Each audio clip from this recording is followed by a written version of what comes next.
Alors moi j'ai découvert la rééducation et la physiothérapie lors de ma dernière année d'études que j'ai faite à l'école vétérinaire de Maisons-Alfort. Et donc j'ai eu un vrai coup de cœur pour la discipline. Alors déjà par son aspect scientifique, vraiment tout ce qui est derrière la rééducation, la biomécanique, la plasticité neuromotrice, voilà, tous ces aspects-là qui sont vraiment passionnants. Et puis après sur le côté vraiment humain, de la physiothérapie, le temps qu'on peut consacrer à la fois aux patients et aux clients, qui a un véritable confort de travail et une satisfaction personnelle. Alors oui, du coup moi j'ai participé à la création donc, de la VEFIR, qui est l'association française des vétérinaires exerçant en physiothérapie et rééducation. Donc elle a été créée en 2011 et j'ai participé également à la création du groupe d'études en rééducation et physiothérapie au sein de la VAC en 2015.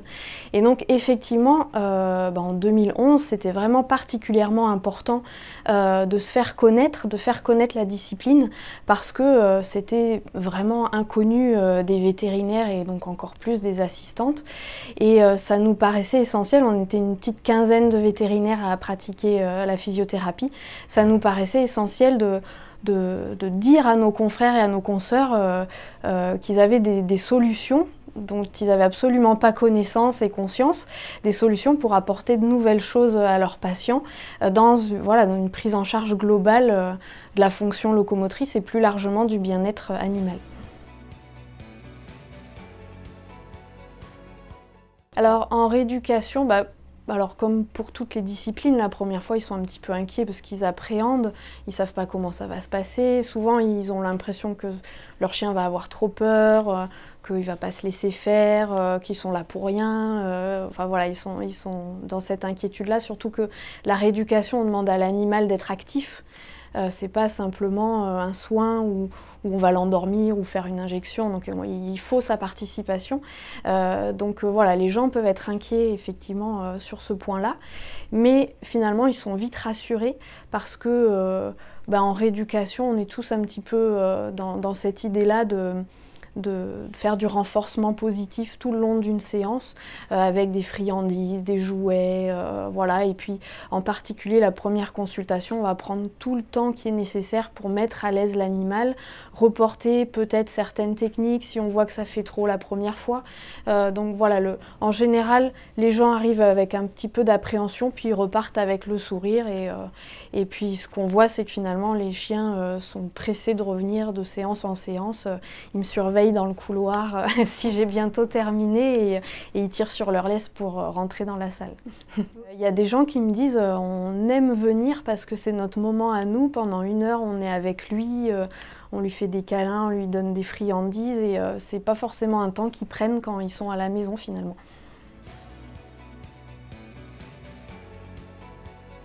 Moi, je vais recevoir l'animal, prendre le temps de discuter avec les gens, savoir ce qu'ils attendent de ma prise en charge, connaître l'historique aussi de l'animal, prendre le temps de mettre tout le monde bien à l'aise et puis donc faire ma première consultation. On parle de bilan algique et fonctionnel, donc essayer de déceler d'éventuelles zones douloureuses chez l'animal, mais aussi d'éventuelles autre origine de l'atteinte fonctionnelle qui est pointée du doigt. Donc est-ce qu'on a une ankylose articulaire, est-ce qu'on a une atteinte musculaire, que ce soit en termes de masse ou de force musculaire, ou est-ce qu'on a une atteinte nerveuse, alors une atteinte nerveuse primaire avec une vraie paralysie, ou un phénomène de déprogrammation avec l'animal qui appréhende de se servir de son membre après une chirurgie par exemple.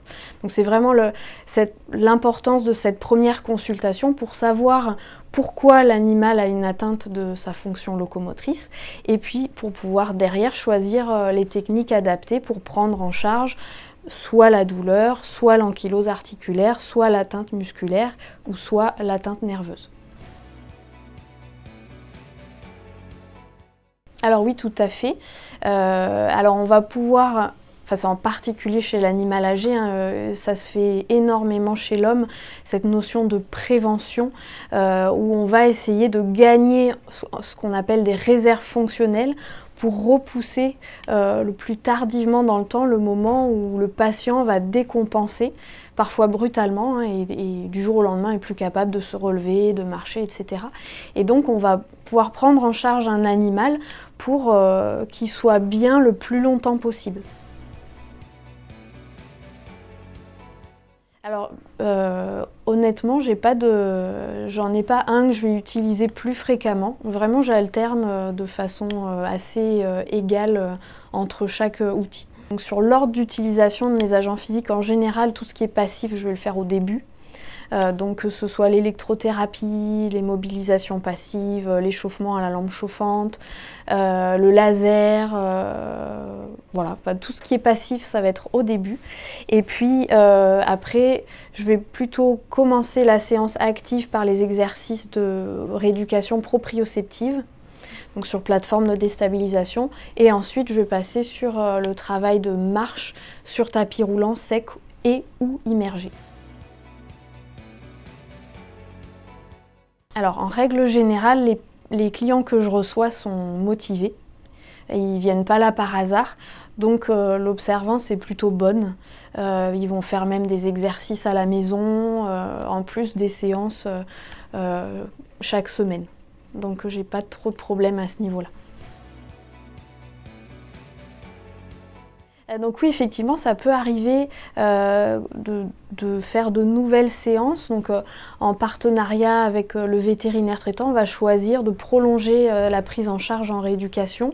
Alors par exemple sur des animaux âgés qui ont besoin de refaire quelques séances à chaque changement de saison ou une fois par an par exemple pour entretenir les bénéfices de la prise en charge, ou chez un animal qui aurait des séquelles neurologiques pour éviter qu'il se dégrade un petit peu trop dans le temps. Et c'est particulièrement vrai chez les animaux qui deviennent âgés, où finalement il y a les conséquences du vieillissement qui s'ajoutent à leurs séquelles neurologiques et qui nécessitent à ce moment-là en particulier une nouvelle prise en charge. Alors on a tout ce qui est petit matériel, ballons, cacahuètes, cavaletti, coussins de proprioception, des tapis de gymnastique pour examiner les grands chiens au sol. Et puis après, tout ce qui est matériel vraiment de physiothérapie au sens strict, donc avec un appareil laser, un appareil d'électrothérapie, plusieurs autres petits appareils d'électrothérapie pour la location à la maison.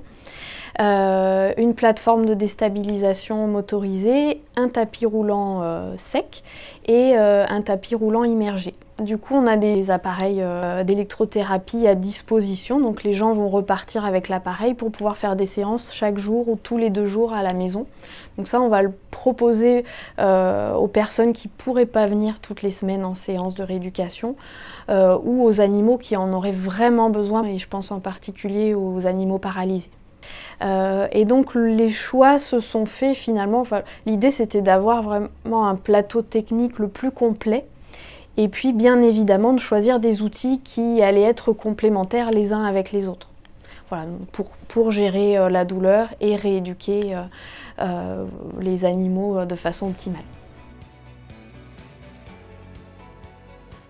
Alors Mikan, c'est le fabricant et fournisseur de référence en France pour le matériel de rééducation et physiothérapie.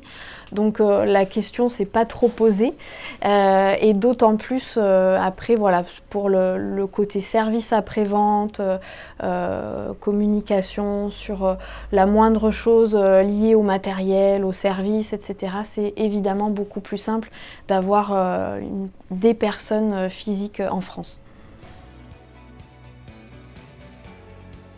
Donc oui, effectivement, on assiste à une nette évolution de la considération de l'animal de compagnie en France ces 20 dernières années. Les clients sont beaucoup plus attentifs, les propriétaires de chiens sont beaucoup plus attentifs à leur animal. Et donc ce qui en découle, c'est que voilà, on a une amélioration aussi de la qualité de nos soins en médecine et en chirurgie vétérinaire pour répondre à cette demande. Et donc on a des animaux qui vieillissent petit à petit de plus en plus et qui vont avoir des problèmes locomoteurs. Donc des animaux dont on a traité correctement une maladie, un cancer, qu'on a opéré correctement et qui finalement se retrouvent de plus en plus vieux avec des problèmes locomoteurs. Et donc c'est là que la physiothérapie et la rééducation ont une place à prendre qui est vraiment très importante.